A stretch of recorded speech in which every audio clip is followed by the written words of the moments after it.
ආයිබෝවන් cricket ගැන හොයන cricket වලට ආදරය කරන හැම දෙනාටම ලංකාවේ කෙල්ලෝ පස්වෙනි ස්ථානයෙන් ලෝක කුසලානය නිමා කරද්දී රෝකෝ යුගලය ක්‍රිකට් වාර්තා කිහිපයක්ම අලුත් කරන්නට සමත් වුණා. නවසීලන්තයේදී හැරි බ්‍රූක් තම එක්දින දිවියේ හොඳම ඉනිම ක්‍රීඩා කරද්දී ඕස්ට්‍රේලියාවේ අලානා කිං ලෝක කුසලානය අලුත්ම වාර්තාවක් පිහිටවීමට සමත් වුණා. ඒත් එක්කම ගෙවී ගිය සතියේ එක්දින පිටියේ උඩු යටිකුරු කරමින් සිදු සිදුවීම් සියල්ලම අපි මේ වීඩියෝකින් කතා කරමු. ශ්‍රී ලංකා කාන්තා කණ්ඩායම 2025 ලෝක කුසලානයේ තමා ක්‍රීඩා කළ අවසන් තරග දෙක පසුගිය ඔක්තෝබර් මාස 20 වන සහ 24 යන දිනවලදී ක්‍රීඩා කරනු ලැබුවා. එහිදී බංග්ලාදේශ කාන්තා කණ්ඩායමට එරෙහිව ඩී.වයි පටේල් ක්‍රීඩාංගණයේදී පැවති තරගය චමරය අතපත්තුගේ විශිෂ්ට අවසාන පන්දුවාරය හේතුවෙන් ශ්‍රී ලංකා කාන්තා කණ්ඩායමට ලකුණු 7ක ජයග්‍රහණයක් ලබා ගැනීමට හැකි වුණා. ඔක්තෝබර් මස 24 වන දින පාකිස්තානයට එරෙහිව පැවති තරගය වැස්සට සේදී යද්දී මෙවර ලෝක කුසලානයේ 5 වෙනි ස්ථානයට පත්වෙමින් ශ්‍රී ලංකා කාන්තා කණ්ඩායම තම ලෝක කුසලාන ගමන නිමා කරන්නට වුණා. ඒ අනුව 5 වෙනි ස්ථානයට පත්වෙමින් ලෝක කුසලානය නිමා කළ ශ්‍රී ලංකා කාන්තා කණ්ඩායමට ඇමරිකානු ඩොලර් ලක්ෂ 7ක මුදලක් ත්‍යාග මුදලක් වශයෙන් හිමිවනු ඇති. මේ ආසන්න වශයෙන් ශ්‍රී ලංකා රුපියල් මිලියන 12.27ක් පමණ වනවා. මේ අතර ඔස්ට්‍රේලියාව හා ඉන්දියාව අතර එක්දින තරඟාවලියේ තුන්වන හා අවසාන එක්දින තරඟය පසුගිය ඔක්තෝබර් මස 25 වන දින ඇඩ්ලයිඩ්හේදී නිමාවට පත් වූයේ ඉන්දිය ක්‍රිකට් ලෝලීන්ට සැනසිලිදායක ජයක් ලබා දෙමින්. එහිදී රෝහිත් ශර්මා සහ විරාට් කෝලි තම සුපුරුදු රිද්මයට පැමිණෙද්දී ඉන්දිය කණ්ඩායම තරගයේ කඩලු 9ක් අතතිව ඉතා පහසුවෙන් ජයග්‍රහණය කරන්නට වුණා. එහිදී රෝහිත් ශර්මා තම එක්දින දිවියේ 33 වන ශතකය වාර්තා කළේ හිටපු සුපිරි ක්‍රීඩක සචින් තෙන්දුල්කා සමග ඉන්දියාව වෙනුවෙන් වැඩිම එක්දින ශතකලාභීන් අතර සම දෙවැනි තැනට පත්වෙමින්. මේ අතර පිට තරඟ දෙකකදී ලකුණු නොලබා දෙවී ගිය විරාට් කෝලි මෙම තරගයේදී නොදෙවී ලකුණු 74ක් ලබා ගනිමින් තරගය නිමා කරන්නට වුණා. එහිදී විරාට් කෝලි හිටපු සුපිරි පිතිකරු කුමාර් සංගක්කාර පසු කරමින් වැඩිම එක්දින ලකුණුලාභීන් අතර දෙවැනි ස්ථානයට පත්වීමට සමත් වුණා.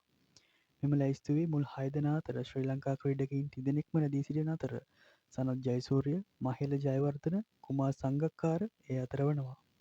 මේ අතර ඕස්ට්‍රේලියාව හා ඉන්දියාව අතර තරඟාවලියේදී ඕස්ට්‍රේලියානු ක්‍රීඩකයින් කිහිප දෙනෙක්ම තම පෞද්ගලික වාර්තා අලුත් කිරීමට සමත් වුණා. ඒ අතර ඕස්ට්‍රේලියානු ක්‍රීඩක ට්‍රැවිස් හෙඩ් තම එක්දින ලකුණු 3000 සීමාවට පැමිණී එම කඩයිමට වේගයෙන්ම ළඟා වූ ඕස්ට්‍රේලියානු ක්‍රීඩකයා බවට පත්වෙමින්. එමෙන්ම ඕස්ට්‍රේලියානු ක්‍රීඩකයින් වන කූපර් කොනෝලි සහ මැට් රෙන්ෂෝ තම මංගල එක්දින අර්ධ ශතක වාර්තා කිරීමට සමත් වුණා.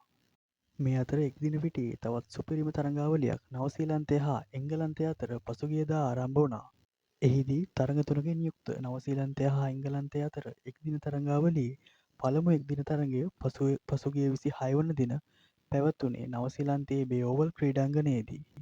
එහිදී පළමුව පන්දුවට පහර දුන් එංගලන්ත කණ්ඩායමට සියලු දෙනා දැවී ලබාගත හැකි වූයේ ලකුණු 223ක් පමණයි.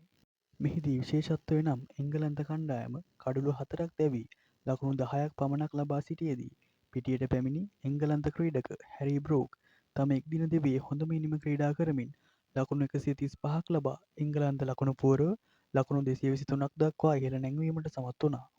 ඔහුගේ එම ඉනිමට 4 පහර 9ක් එවැගේම 6 පහර 11ක් ඇතුළත් වුණා. එමෙන්ම මෙම ඉනිම නවසීලන්තයට එරෙහිව එක්දින තරඟයකදී එංගලන්ත ක්‍රීඩකයෙකු රැස් කළ දෙවන වැඩිම ලකුණු ප්‍රමාණයද වුණා. මේ අතර එක්දින පිටියේ වාර්තා අලුත් වුණ තවත් තරඟයක් කාන්තා ලෝක කුසලානයේ ඕස්ට්‍රේලියා කාන්තා කණ්ඩායම සහ දකුණු අප්‍රිකානු කාන්තා කණ්ඩායම අතර පසුගිය 25 වනදා පැවැත්වුණා. එහිදී ප්‍රථමයෙන් පන්දුවට පහර දුන් දකුණු අප්‍රිකානු කාන්තා කණ්ඩායමට සියලු දෙනා දැවී ලබාගත හැකි වූයේ ලකුණු 97ක් පමණයි. එහිදී දකුණු අප්‍රිකානු ඉනිම සුණු විසුණු කළ ඕස්ට්‍රේලියානු ක්‍රීඩක අලානා කිං ලෝක කුසලානයක ක්‍රීඩිකාවක් දැක්වූ හොඳම පන්දු යැවීමේ වාර්තාව තමා සතු කරගන්නට සමත් වුණා. එහිදී ඇය ලකුණු 18කට කඩලු 7ක් දවා ගනිමින් දකුණු අප්‍රිකා කාන්තා ඉනිම ලකුණු 97කට සීමා කරන්නට වුණා. ඉතින් ඔන්න ඔය ආකාරයෙන් තමයි ගෙවී ගිය සතියේ විශේෂයෙන්ම එක්දින පිටියේ වාර්තා රැසක් අලුත් වුණු තරඟ රැසක් නිමාවට පත් වුණේ. ඉතින් එහෙනම් ක්‍රිකට් ගැන හොයන ක්‍රිකට් වලට ආදරය කරන හැම දෙනාටම ක්‍රිකට් පිටියේ අලුත්ම උණුසුම් තොරතුරු ඉක්මනින්ම නිවැරදිවම දැනගන්න ක්‍රික් ටයිම් YouTube නාලිකාවත් එක්ක එකතු වෙන්න කියලා ආදරයෙන් මතක් කරනවා. එහෙනම් අදට ගිහිල්ලා එන්නම්. හැමෝටම සුබ දවසක්.